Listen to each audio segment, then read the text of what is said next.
All right.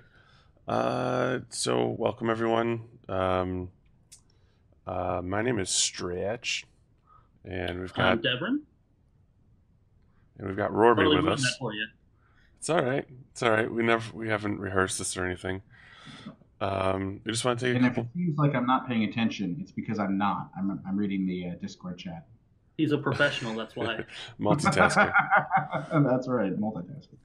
All right. So we wanted to take a couple minutes tonight and just kind of introduce everyone to Roarbee and Hudy, but Hudy is not able to be with us. He had a last minute emergency come up.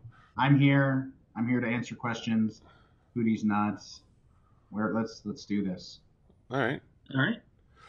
So I'll go ahead and start. Why don't you give us an introduction to what Talibri is? We might have people out there either watching the stream or who watch the video later who are unfamiliar with the game and the genre itself. Yeah. Okay. So Talibri is it's an idle game, I guess you could say. That's the easiest, simplest way to explain it. It's a game that you can play without actually having to do um, a lot of activity. We kind of designed it to be, the same as everybody else, a game that you can sort of play while you're at work, or a game where you can gain progress in it while you're busy with other things, or playing another game. Um, that's basically it. You don't have to put in hours and hours and hours of activity to get something out of it. It's a multiplayer competitive game. It's almost entirely text based because none of us are artists and 3D graphics are expensive and difficult to do. It is an RPG. It has lore and story. Yeah. Did I miss anything? I wouldn't say so. Rather, just a follow up on that is considering the type of game that it is and the type of people that we've pulled in and advertised to so far, who else would you say would actually be interested in this kind of game moving forward? I think anybody who's into the sort of and I hate to say this, but the mobile market, the Facebook market, people who don't have a lot of free time to play a video game, but they still want to play something and get imaginary progress where they get to watch numbers go up for just them. I think any one of those is any one of those types of people, this game is perfect for them. If you are an old school type gamer, if you're a hardcore type gamer, we have aspects for that too. We have leaderboards, um, we have all kinds of things. Um, it's really meant to kind of appeal to sort of a broad audience, and yet it's kind of a niche audience anyway. Hmm. But anybody who has a computer or a phone with a web browser, if you have an internet connection, you can play. It doesn't cost anything. It's never going to cost anything. Um, we're never going to have any kind of features in there like some of the mobile games do, where you can pay to get ahead in the game. It's all purely player interaction, player-based economy, and it's the time you put in is what you get out of the game. Excellent. Yeah, I remember that you pulled me in specifically from the incremental Reddit, but that's probably the only post that'll make it there without severe downvotes. Yeah. Um, they don't like us. They don't like us very much on a lot of these subreddits because we are so adamant against the pay to win type mechanics. And as soon as you tell other developers like, yeah, we don't like the mechanic you do because we feel it's exploitive, they really get defensive really fast. Hmm. Everybody wants to give EA crap because they're big and evil, but their practices are practiced everywhere by people who say that they're not evil, but it's exactly the same thing. And we just said, screw it, let's not do any of that because we hate it. So let's just not. Yeah, gives me a good amount of faith in the game moving forward. All right. So would you mind describing what your role is in Talibri? Okay, so there's what I actually am supposed to do, and then there's what I actually do. So my role is I do system design, so affinities, the fantasy sort of behind them, how their skills work, what the affinity is supposed to do. That's stuff that I come up with. The mechanics and systems. themselves, not the actual code behind them or the numbers, the balancing or anything, but the actual systems themselves are stuff that I come up with. The way that the economy works was sort of a combination between the two of us, and we kind of work on that together. But my job is mostly system design and lore and community management. Oh, yeah. And part of that community management is also listening to a whole bunch of community feedback as well. And some of that's helping develop the game, some of it not as much, but definitely a lot of it's appreciated. All of it's appreciated. Even the people who want to come in and troll us and tell us that X feature is bad, or we have somebody used an item rename coupon that just says Nerf Spears, and they made a spear that says Nerf Spears. It's no subtlety, which is totally fine. We appreciate all feedback, good, bad, in between. It doesn't matter. It's all stuff that we can use as fuel to keep working and making things better. Mm-hmm. All right, so going along with sort of that role or lore theme, um, would you mind providing us a little backstory to what Talibri is? Its people, like places, history. So Talibri is a relatively young universe. Within the lore that exists there, um, Talibri was basically created by a very powerful artifact called the Divine Spark. One of the gods, Flynn, was originally from a totally different universe. He managed to get to the Divine Spark, which is in a place called the Void Between Worlds. And when he touched it, just because he was trying to figure out how to become immortal, it basically um, created the universe of Talibri. So everything from there goes pretty much exactly as it's written in the lore that we have that's written out. So the other gods, because of the way that the divine spark works, kind of get pulled in, whether they wanted to or not, because Flynn was not complete enough to be a god of the universe by himself. So we ended up with 9, and each one of them is given different duties and responsibilities and powers and that domains that they have control over.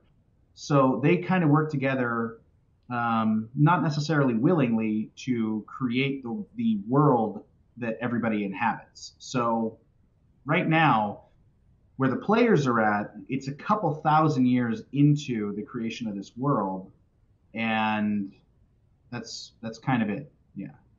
Okay, yeah. I myself actually joined 2 days before the beta actually started, so a lot of this is very new to even me because I wasn't part of the world events beforehand. Um, where exactly is there some sort of lexicon of information as for what you've written so far that people can actually backtrack on? Oh, that's a good question. Unfortunately, just because I have trouble getting everything organized correctly, it isn't all written down in a format that is presented to everyone yet. I have a massive collection of notes, Google Docs, tons of different things that I've written down for years because this universe is about 20 years in the making. Um, and it's just getting all of it to be presentable and to make sense. Hmm.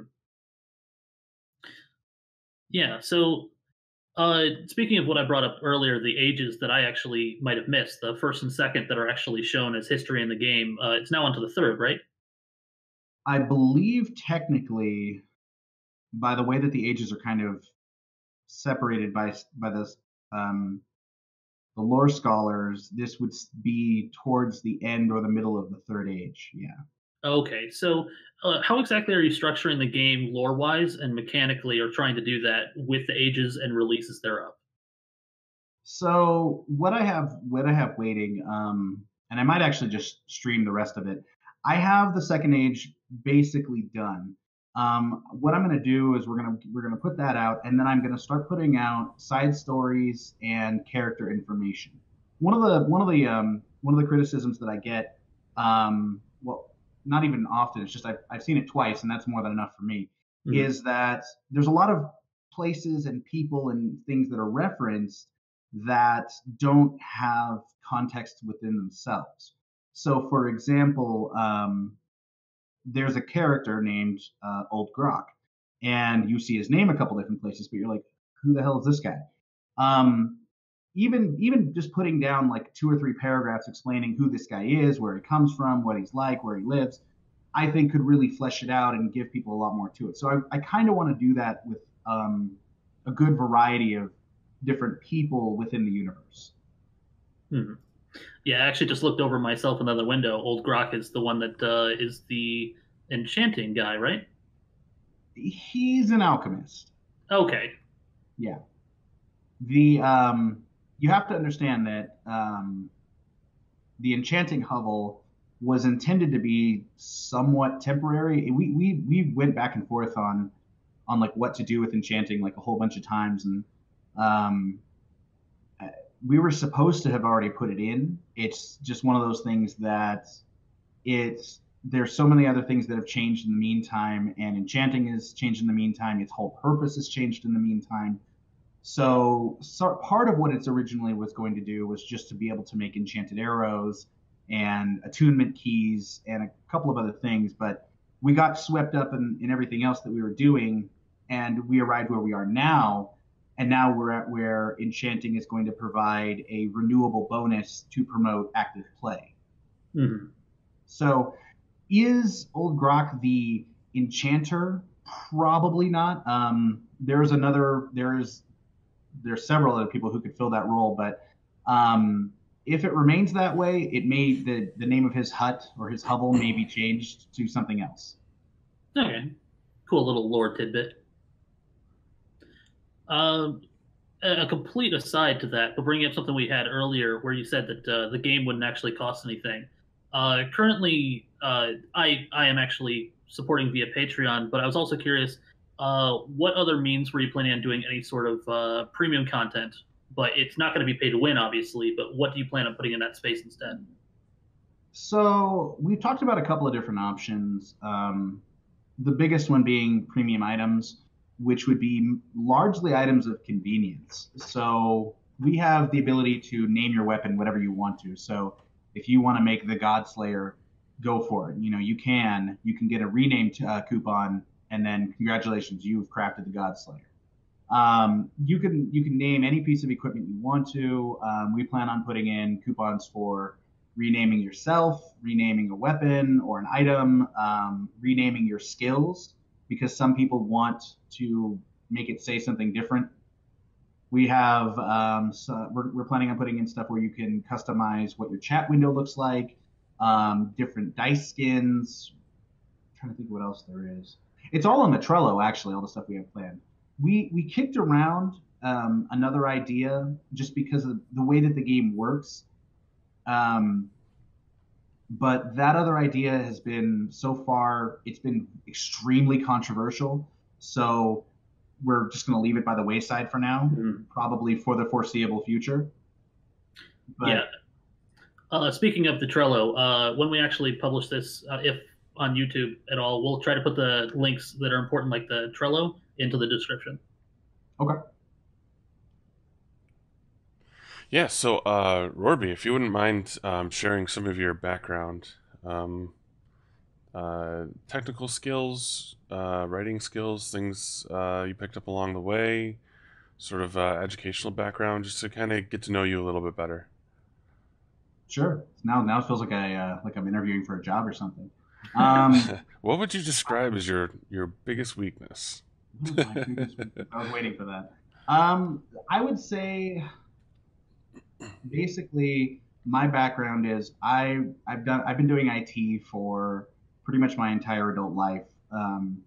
I went to school for I had no idea, and I started, okay, well, I'll do economics, and economics was a waste of time. So I looked at like, okay, what can I do that will actually give me a career and make some money? And it was either going to be medical, law, or tech. Medical and law cost way too much to get into, so tech is easy and cheap. So I got into tech. So I do and have been doing sysadmin type work, help desk, desk side support, computer fixing, repairs, hardware, software. I've done security work. I've worked for a number of pretty large companies. I only recently started getting into programming, but I mean, most of my technical background is with like server administration, um, that kind of stuff, networking, more of the more of the stuff that makes things work than the stuff that makes software possible, if that Hmm. makes sense. Yeah. As far as my creative background, I've just been reading and playing video games for, you know, 25 years. Ever since, when I was young, the NES was out, and I grew up during that age of gaming. I've played on basically every system that's ever come out. I've played thousands and thousands of different games. I've read, I can't even tell you how many different kinds of books, different genres, well-known authors, not well-known authors. Twilight was in there somewhere. I mean, I've read it, I've looked at it, I've played it. And As far as actual game development experience, I've followed a number of AAA titles through their development process from alpha to release, just to kind of understand the process and how it works. I've been doing what I would call armchair development for years, and that's about it. And it's great that you're able to actually take that experience and make a game now with it. A lot of people don't get that opportunity. I have the philosophy of look at what everyone else is doing, see Hmm. what works, and see where they fail. And a lot of this game, I mean, this game's birth came from us looking at a failure and saying, what can we do better? How can we do this better? And looking at everybody else in the genre and saying, where are they having shortfalls? Where are they making missteps and mistakes that we could easily avoid? Um, I mean, one of the big things that I've learned from from gaming and being on one side of it and then the other is transparency and Hmm. community. Um, you can destroy a game that is amazing by being shitty to your community, and you can make a game that is terrible look amazing by really good interaction with your community. You look at games like Subnautica, where the game was a tech demo that exploded overnight because they started getting it to the right people and interacting with them and listening to them and getting and working with the feedback they were given. And then you can take a look at a game like World of Warcraft, where they were massive and huge and they crapped all over their player base and it vanished. Hmm. Personal experience. I know Yeah, that. yeah. But that actually segues perfectly into the next question, which it's actually more about Talibri itself and its history. Like you said that you are improving or iterating on previous attempts at this same genre, this same archetype of game. But how exactly did you and Hootie get into the actual creation? Where did it stem from? So I don't know if this is going to get us in trouble if I say it in too much detail, but we were both playing we met during this as well. A another PBBG, another game sort of like this, Hmm. and we were actively trying to um, talk to the developer and work with him and just contribute some little side things that were kind of bothering us. You know, just say like, hey, what if you added this? Like, we'll do all the work for you. And we just didn't get much of a response. And then almost immediately afterwards, the developer turned extremely hostile, not just towards myself and Hootie, but towards the entire community that he had, which we couldn't understand. And we were looking at that and we're like, okay, well, if we can't play this, what can we play? And we look around at the other stuff on the market and we're like, well, it's all crap. So what do we play? And Hootie's like, well, I'm a developer. And I said, well, yeah, if you know how to code, make a game. And he said, okay, then I will. And that's where it started. Challenge accepted. It was Hootie had never done what we're doing. And for him, it was like, this is an opportunity for me to try out a set of skills that I've never done this way. And for me, it was like, this is an opportunity for me to see some of my ideas happen. And that's kind of where it went. And to be honest, we never expected to be where we are right now. I mean, and we're extremely grateful for it. But it's like especially if you look at all the, the designs that I had, and you see some of the struggles that we've gone through. It's just like how did we get everything to work the way it does? This is ridiculous. Like, I wish he was here so he could get this praise that he deserves. But the dude's a genius. He can take I can throw like the most ridiculous stuff at him, and his answer is, that's going to be annoying to make it work, but I can make it work. Like, that's his answer every And single then time. 7 minutes later. Yeah. And then like a day later, it's like, okay, cool, I've got this working a little bit, so let me just work on it a couple more times. It's insane what this guy can do when you throw just the most outlandish crap at him, and he's just like, okay, it's gonna be annoying or it's gonna be hacky, but I can totally make it work. And then a month later, after he gets that working, he's like, okay, now I have a super efficient version of the exact same thing working, and it's beautiful. Yeah. So, speaking of which, I actually joined probably halfway through the alpha, I want to think. Um, and it was such a passive thing for me back then because there really wasn't a whole lot to do. A lot of the mechanics were in place, but a lot of the, I don't know, a lot of the newer features weren't there. Um, so it's interesting to see how compressed a timeline can be when you're talking about major milestones. Um, so so I mean, what sort of milestones have you guys covered so far? Um, and what are you looking at in the next couple of weeks in terms of releases? Well, I mean, major milestones. Half of half of the features that are in the game are all major milestones. I mean, combat, even where it is now, where it it's so funny because we talk about combat like it's so bad, but the people who never saw combat 1.0 have no idea. And where we had like one zone, and that zone had enemies that were just ridiculous, and all the skills sucked, and then we had the two affinities and all their abilities sucked, and they just didn't really do it. They had no differentiation from each other really. It was just smash and bash and stab, and that was it. That was all they did. um Now, and you look at combat 2, and oh man, that was huge.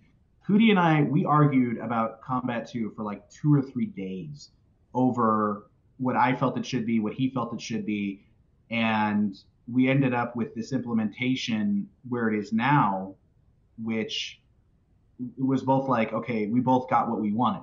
It's exactly what both of us wanted.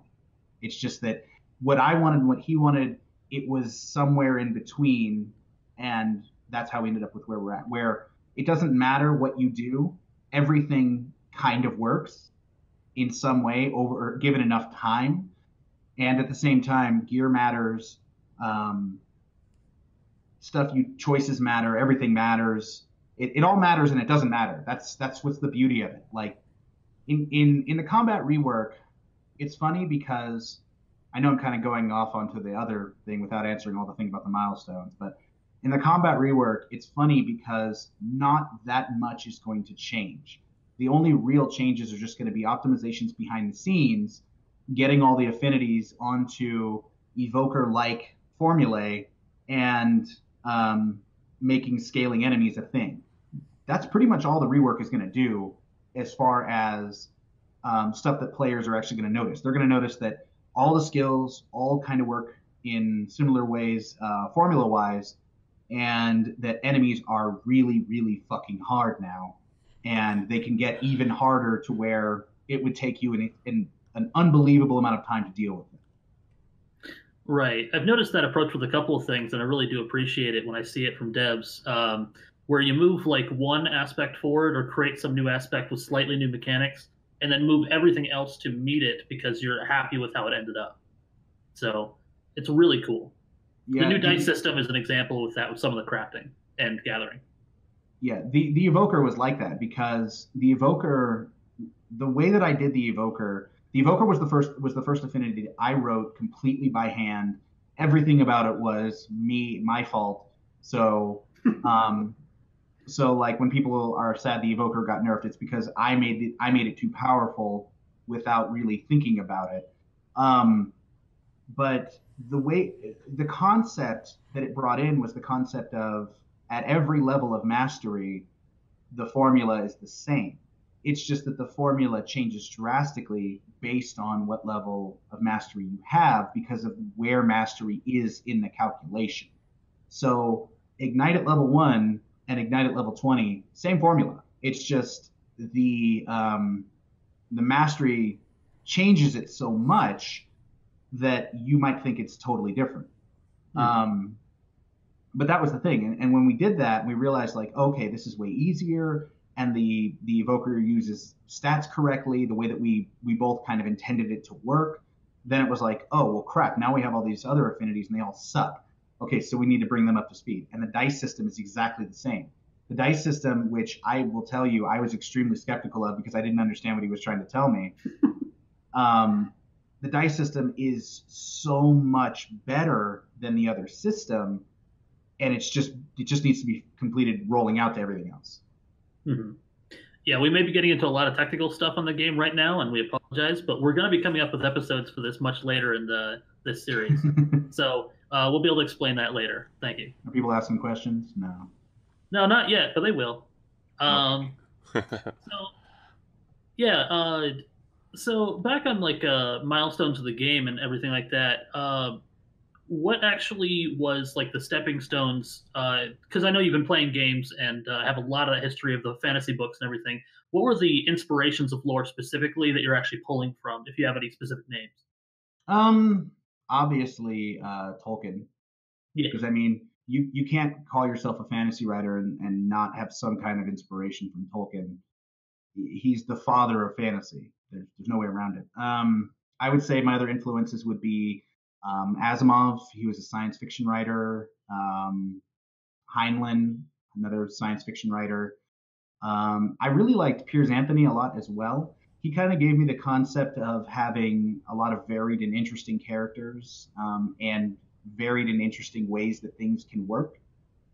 I really, really liked that. The whole Xanth series, it's probably one of my favorite book series of all time. I'd say that those are probably my biggest influences. Yeah.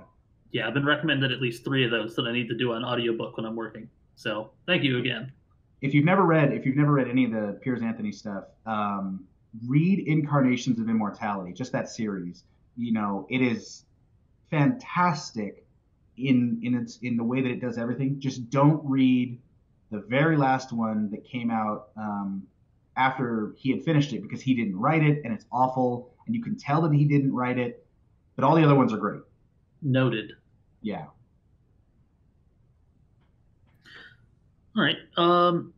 As for anyone that's actually still listening at this point, what advice can you give to new players that are actually going to join the game because of everything we're talking about now? Don't listen to everybody when they tell you that there's only one correct answer. It is the most short-sighted belief that our player base has. And some people get it and some people don't. There is no one strategy that's better than all the others. There is no one material that's better than all the others. Certain things are more efficient, but not really. There are certain things you can do that are just flat out dumb, like trying to gather stuff that you can't possibly gather because the difficulty's too high and you can never roll that number. Don't do that because that's stupid. But don't be afraid to go for a thing that people don't necessarily want right now, because a lot of people are figuring this out really quick every time we add a new feature. Oh no, they added in something that makes it so all this stuff that I thought nobody wanted, everybody wants now. Like, I went in and I buffed arrows, and all of a sudden everybody's like, oh, okay, well, now arrows are better. But I wasn't making arrows, so maybe I should. And now we see a couple more people making arrows. Yeah, all the blacksmiths and woodworkers that were making arrows before are actually now extremely happy and actually have their own market. So, yeah, development will actually give you a market. So don't be afraid to do anything in particular. And don't be afraid to spread out your mastery. It seems daunting because there's so many possibilities for specialization, but you have to understand you're thinking in terms of what can I do today, not what can I have accomplished in a month or two. Mm-hmm. You have to understand and think long term that there's this kind of feeling that people have expressed where they feel like I need to be able to reset. I need to be able to go back and undo what I did because I feel like it was wasted time. That's not quite how you should be thinking. You should think like, I spent a week on this. I'm good at this. I don't like this. I'm going to do something else, but I can come back to this if I want to. Hmm. There's even some other things that you can do, even if you wanted to focus on one mastery, that are actually kind of neat, such as when builders come out or constructors, whatever name actually ends up in the final version. That's going to be a completely new profession, meaning no one has any mastery in it. So if you want to be top of the leaderboards, you can come in on day one of that being there, and you could be at the top. So there's really not really a fear there to say you can never be part of the game in the top of a certain market or aspect of the game. I've had people come in and they'll be here day one and they'll be like, "What do I do?" And I tell them, "I don't know. What looks interesting? Try that." And they say, "Well, there's no way I can catch up. There's no way I can compete." And then a week later, I'll be looking at in-game chat and I'll see them in there buying and selling and making money and contributing to the community. And it's like the doom and gloom doesn't exist to anybody except you. If you think you can't catch up, okay, fine. Then that's how you feel. But the game is structured in such a way as it's difficult. It's increasingly difficult to climb that leaderboard. It doesn't get any easier. It only gets harder to make that additional point of mastery go up. So like, it's like the difference between 9 and 10 is equivalent to 1 through 5. And people don't understand that yet because the game hasn't been open to some people that long. I think that there's always that problem of instant gratification. So a game like this does not favor those that want instant gratification. No, not even a little bit. So we do apologize. There's probably one type of player that will not actually enjoy this game, but still check it out. All right, we've got a couple questions rolling in here. They both seem to be regarding the same thing, and that is, when will dice rolls be implemented in crafting? Soon. Trademark. Soon. No, not trademark. Just soon. It's sooner than trademark. That's what I'll say. Mm-hmm. All right. Any final words in regard to the game? Is this the end of the stream? End of what we had actually prepared so far. So I think we are good. It's right about a half an hour. Man. Yeah. Wow, really? Yeah. I have not been paying. See, this is what I'm telling you. I wasn't paying attention. So you just need people like us to keep you on track for time. Yeah. There you go. Final things I would say about the game. If you've already tried it, thank you. If you're looking to try it, please do. It doesn't cost you anything but time and very little of that. Don't get so hung up on everything. It's just a game. Let it play out. Everybody, you might feel like you're behind everybody. You're not. In the grand scheme of things, you're really, really not. A month from now, you're going to be just where they are. You might be a little bit behind in numbers, but you'll be able to do a lot of the same things they will. Yep. Thank you. No problem. Thanks for having me. Yeah. We might be planning on doing an episode like this every 5, maybe 10. Depends on when some of the devs are available. So maybe every episode that ends in a 0, we might do this. And we'll actually be talking about different parts of the dev aspect and maybe from different angles, depending on who we actually have available. So we've got a lot of Roarbee. I'm not sure if we can actually get too much more out of them. But yeah, this has been episode 0. Thanks for watching. Yeah, thanks guys, and have a good night.